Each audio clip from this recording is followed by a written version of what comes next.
Well, now to US politics, and President Donald Trump is tweeting on bombshell allegations that Russia's president directed a hacking program to help Mr. Trump win the election.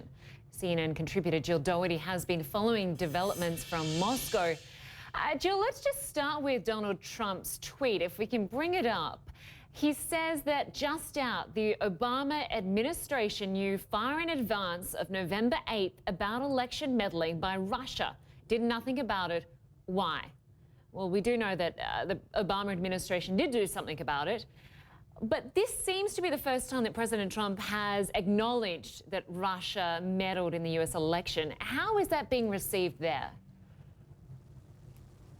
You know, actually, I would say that the Russians are not reacting very much at all. And one reason is that President Putin consistently has said for months and months that this is a lie, that Russia did not do anything of the kind. And if you think we did, then show us the proof. That is something that he said to President Obama when they met a year ago at the G20, and it is their position all along. And then also, I think almost more importantly, he says, you do it to us. And this you can hear on Russian media quite a bit that that the United States is trying to interfere in domestic Russian politics. There are hearings right now, in fact, in the parliament, the Duma, about this very subject of meddling, what's perceived as meddling in Russia's domestic affairs. So it's kind of a tit-for-tat response, but obviously they don't want to get involved in the nitty-gritty of everyday charges, countercharges, et cetera. They are content to stand back and say it is essentially, as President Putin has said, political schizophrenia. And I would also have to say that, average Russians were interested in the election campaign. It was quite interesting to see Donald Trump, candidate that nobody expected to win, as president. But now that he's in there, and now that the hopes that they had that things would, magically overnight get better, and they are not, in fact, they're getting worse, sanctions, et cetera, there's not a lot of really strong interest, quite honestly, in any of the hearings in the United States, or pretty much what's going on. All right, Jill Dougherty, good to have you across the door for us in Moscow. Thank you very much. Well, let's get the view from Washington now. White House correspondent Athena Jones is at the White House. And as we saw in that tweet, Athena, President Trump blames President Obama for not doing enough. Has anyone from Obama's administration defended their record here?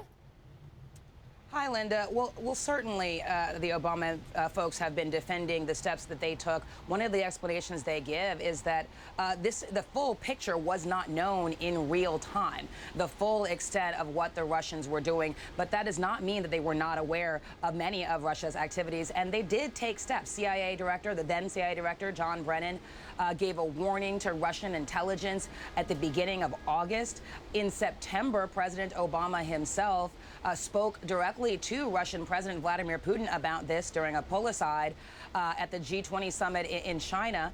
In October, that is when we saw that first initial statement by the government, by the Obama administration, referring to Russia's activities in the election.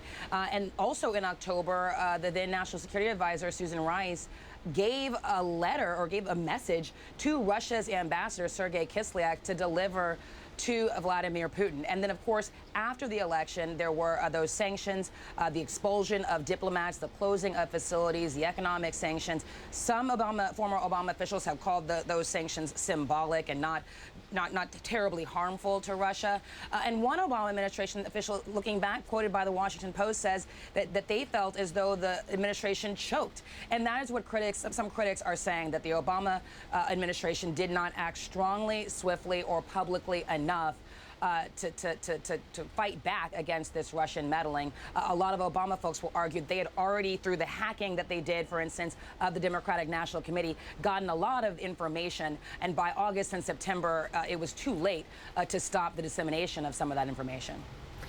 President Trump, of course, has blamed President Obama. The question is, Trump is now the commander-in-chief.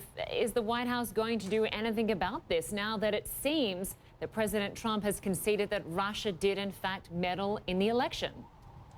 Well, that is a very good question. It's the question of the moment. And it's a question that we're having a hard time getting answered.